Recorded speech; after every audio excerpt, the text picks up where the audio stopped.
रामकृष्ण हरी.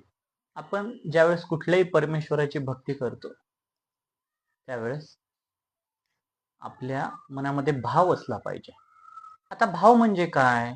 तर भाव म्हणजे परमेश्वरावर असणारी आपला विश्वास, आपली श्रद्धा आणि परमेश्वरांबद्दल असणारं प्रेम, या दोन गोष्टीला म्हणायचं भाव. म्हणजे ज्यावेळेस आपण परमेश्वरावर श्रद्धा ठेवतो आणि त्याच्यावर जीवापाड प्रेम करतो त्यावेळेस देव आपल्याला प्रसन्न होतो. जर आपल्या मनामध्ये भाव नसेल आणि आपण नुसतंच मंदिरात जातो, दर्शन घेतो, पण आपल्या मनामध्ये भाव नाही, तर त्याला काहीही उपयोग नाही. माऊलींनी हरिपाठात म्हटलेलंच आहे, भावे विन भक्ती, भक्ती विन मुक्ती, बळे विन शक्ती बोलू नये.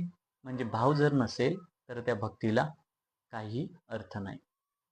भावालाच, जो भाव आहे आपल्या मनामधला, त्याला मोक्षाचं साधनही म्हटलेलं आहे. तर अशा प्रकारे आपण ज्यावेळेस भक्ती करू त्यावेळेस आपल्या मनोभावे आपण ती केली पाहिजे.